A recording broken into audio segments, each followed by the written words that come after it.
Friends, कैसे हैं आप सब? I am your computer teacher from SBS public school welcomes you for the computer class. Today I am going to start the chapter 2 of computer. Before starting our chapter, I want to tell you something about your coronavirus is increasing day by day. That's why you have to take care yourself with the help of mask and sanitizer. Whenever you go outside, you have to wash your hands. When you come back, you have to change your dresses. Okay, students.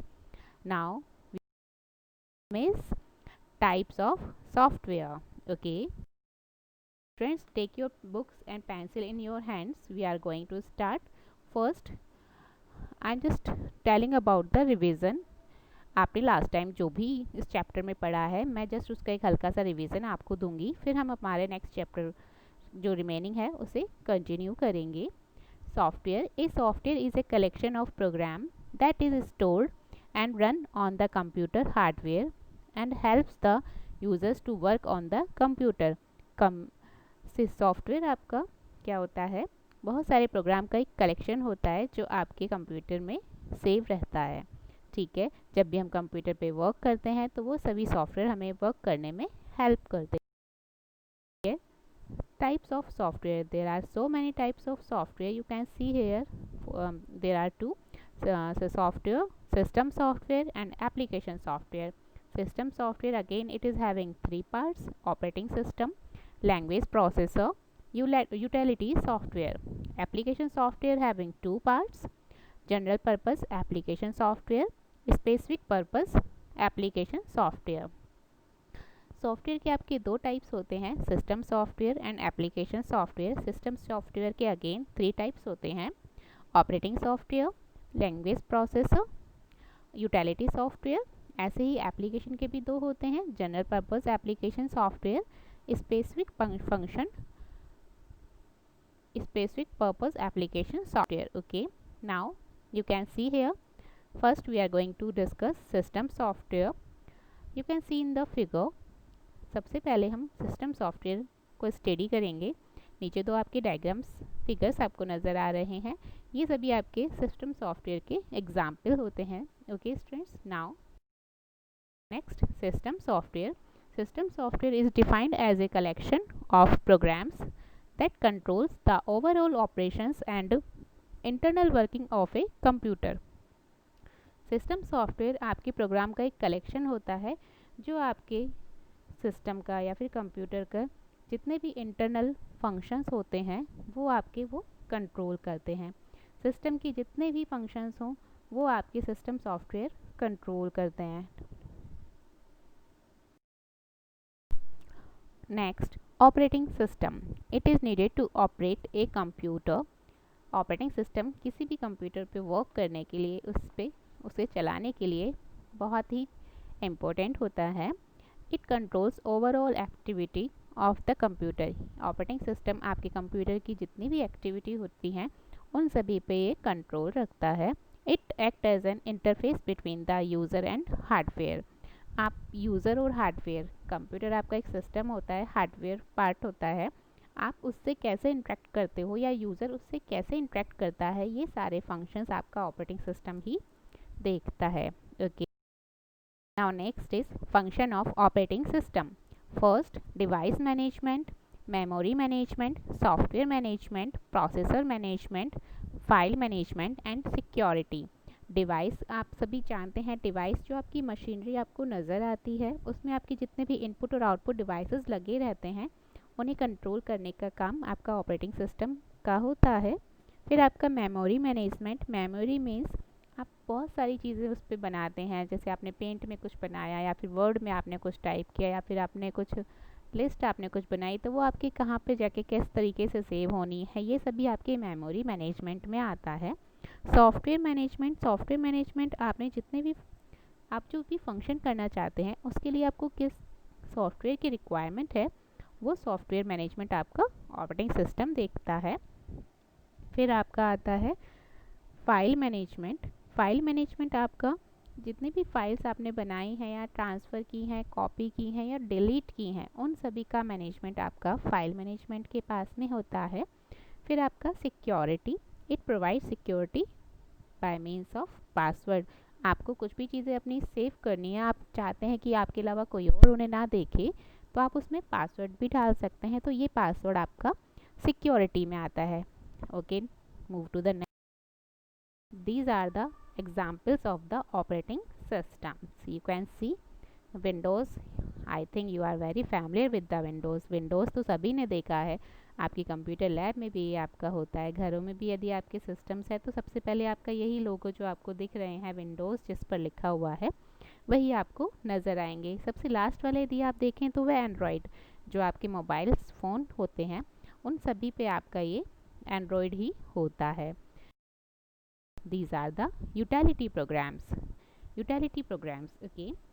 These are there are many utility programs. यहाँ पर बहुत सारे utility programs होते हैं। ये आपके function क्या करते हैं, ये आपके कंप्यूटर सिस्टम को मैनेज करने का काम करते हैं। इसमें जितने भी प्रोग्राम्स होते हैं उन्हें मैनेज करने का काम करते हैं। जैसे network security, network security that means आप अपने सिस्टम पे वर्क कर रहे हैं तो कोई और उसके आपके सिस्टम को डिस्टर्ब ना करे या कुछ चीज़ हैक ना कर ले, स्टील ना कर ले, तो इसके लिए आपको नेटवर्क सिक्योरिटी बहुत ज़्यादा ज़रूरी होती है।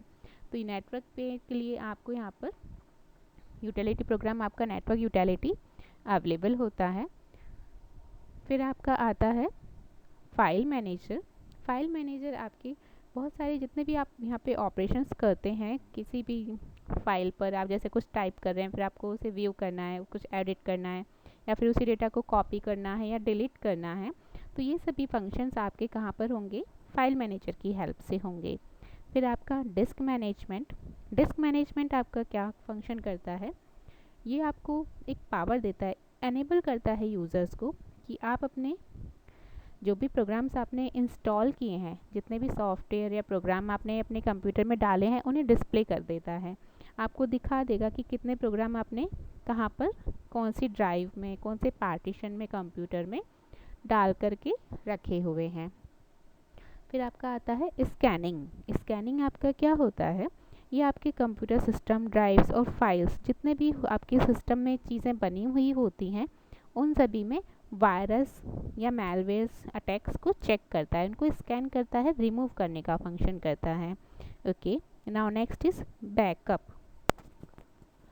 बैकअप आपका जो सिस्टम होता है उसमें आप जो भी चीज़ें सेव करते हैं वो आपकी कभी किसी वजह से, कोई भी कारण, कोई भी रीज़न से वो डिस्टर्ब ना हो, या ख़राब ना हो या डिलीट ना हो, तो हम उसको बैकअप करके रखते हैं। तो ये बैकअप फंक्शन आपका यूटिलिटी प्रोग्राम्स होता है जो आपके किए हुए वर्क को सेफ रखता है, स्टोर करके रखता है। Last one is compression. Compression आपका क्या, आप कोई भी डेटा जैसे आपने बनाया हुआ है, आप चाहते हैं कि उसको मेल कर दें लेकिन वो डेटा बहुत ज़्यादा बड़ा है तो अपलोडिंग में टाइम लग जाएगा। अभी यदि नेट की स्पीड भी कम है तो फिर आपका अपलोडिंग में और भी ज़्यादा टाइम लग सकता है। तो by the help of this compression what we can do, we can compress that, we can decrease the size of it. हम कंप्रेशन की हेल्प से अपनी फ़ाइल का साइज़ कम कर सकते हैं जिससे कि वो जल्दी अपलोड हो जाएगी और ट्रांसफ़र भी हम उसे फिर इजीली कर पाएंगे। ओके स्टूडेंट्स, तो कंप्रेशन में आपको याद रखना है कि जिस भी प्रोग्राम की हेल्प से आप उसे कंप्रेस करेंगे आपकी अपनी फ़ाइल को, आपको उसे डीकम्प्रेस मतलब आपने जिस साइज़ में उसे बनाया है उसी साइज़ में लाने के लिए आपको वही सॉफ्टवेयर वापस से यूज़ करना पड़ेगा। Okay, now move to the next, that is our utility programs compression. You can see in the diagram that is showing the compression. It is a process that shrinks files so that the less space is occupied. आपके files को क्या करता है, shrink कर देता है, उनका size कम कर देता है जिससे कि वो कम स्पेस कवर करती हैं। These files are bigger in size. आपकी फाइल्स बड़ी होती हैं, साइज़ में बहुत ज़्यादा होती हैं and need to be compressed, उनको कंप्रेस करने की रिक्वायरमेंट होती है।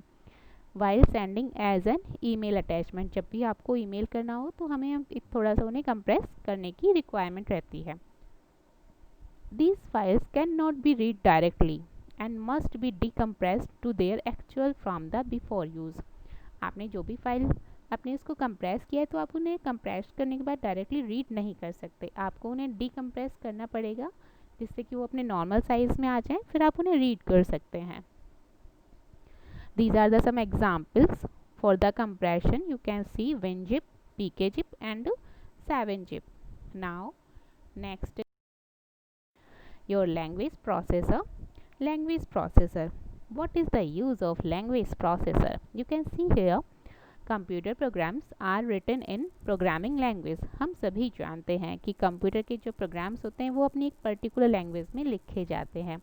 For example your Java, Python and C++। ये आपको अभी तो समझ में नहीं आएंगे, बस आप एक बार याद रख लीजिए कि ये 3 प्रोग्रामिंग लैंग्वेज होती हैं जिनको हम प्रोग्राम बनाने के लिए यूज़ करते हैं। Computer understands only machine language. आपका जो कंप्यूटर होता है वो आपकी मशीन लैंग्वेज को ही समझ पाता है। अंडरस्टैंड सिर्फ मशीन लैंग्वेज में भी आपकी सिर्फ 2 ही चीज़ें आती हैं, आइदर 0 और आइदर 1। दैट मीन्स वो सिर्फ 0 और 1 की लैंग्वेज ही समझ पाता है, इसके अलावा आप कुछ और टाइप कर देंगे, कुछ और आप राइट कर देंगे तो उनसे समझ नहीं आएगा। Program written in these language cannot be recognized by a computer। उन्होंने कहा कि आप किसी और लैंग्वेज में लिख देते हैं या फिर आपने जो 3 लैंग्वेज यहाँ पे देखी हैं, आपने जावा, पाइथन एंड C++, तो भी कंप्यूटर उन्हें उन्हें अंडरस्टैंड नहीं कर पाता। उसे अंडरस्टैंड करने के लिए मशीन लैंग्वेज में उसे कन्वर्ट करना पड़ता है। The language processor plays a vital role in translating the programming language into machine language. आपका जो लैंग्वेज प्रोसेसर होता है, जो आपने प्रोग्राम लिखा है, चाहे वो जावा में लिखें या पाइथन या C++, वो लैंग्वेज प्रोसेसर क्या करता है, उस पूरे प्रोग्राम को 0 और 1 की लैंग्वेज में ट्रांसफ़र कर देता है। जैसे आपकी मशीन लैंग्वेज हमने बताई ना, जो आपकी कंप्यूटर अंडरस्टैंड करता है, तो आपका लैंग्वेज प्रोसेसर किसी भी लैंग्वेज में आप उसको लिख करके देंगे तो वो उसे 0 और 1 की लैंग्वेज में कन्वर्ट कर देगा, जिससे कंप्यूटर उसे अंडरस्टैंड कर सके। Next, system software. System software is defined as a collection of programs that controls the overall operations and internal working of a computer. System software आपके प्रोग्राम का एक कलेक्शन होता है जो आपके सिस्टम का या फिर कंप्यूटर का जितने भी इंटरनल फंक्शंस होते हैं वो कंट्रोल करते हैं। सिस्टम की जितने भी फंक्शंस हों वो आपके सिस्टम सॉफ्टवेयर कंट्रोल करते हैं। Next,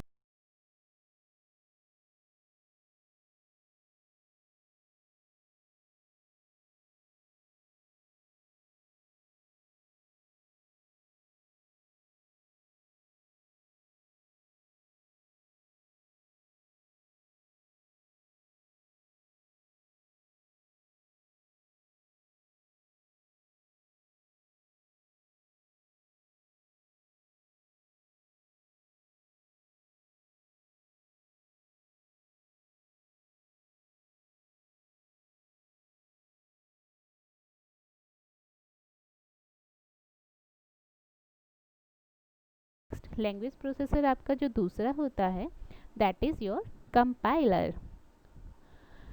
A compiler is a translator program that convert the whole program into equivalent machine language code in one step। See, interpreter आपका लाइन बाय लाइन करता है और जहाँ भी उसे एरर मिला वो वहीं रुक जाता है। कंपाइलर आपका क्या करता है, जितना भी प्रोग्राम कोड आपने लिखा है वो पूरे को एक साथ कन्वर्ट करता है, ठीक है, एक ही स्टेप में उसे 0 और 1 की लैंग्वेज में कन्वर्ट कर देता है। It generates the object code for the program along with the list of errors। और फिर ये क्या करता है, आपके जितना भी प्रोग्राम होता है प्रोग्राम कोड उसे ऑब्जेक्ट कोड में कन्वर्ट करता है और साथ में एक लिस्ट भी देता है। यदि आपके प्रोग्राम में कहीं भी एरर है तो उस लिस्ट में वो सभी एरर आपके मेंशन होते हैं, तो आप उन एरर्स को देख करके अपने एरर्स को रिमूव कर सकते हैं। एग्जाम्पल, C++ यूजेज ए कंपाइलर। आपका जो C++ होता है वो आपका कंपाइलर यूज़ करता है। Okay students, now I am stopping here. Next week we will start again from the application software. तब तक के लिए चिल्ड्रंस स्वस्थ रहें, मस्त रहें, घर में रहें। Bye bye.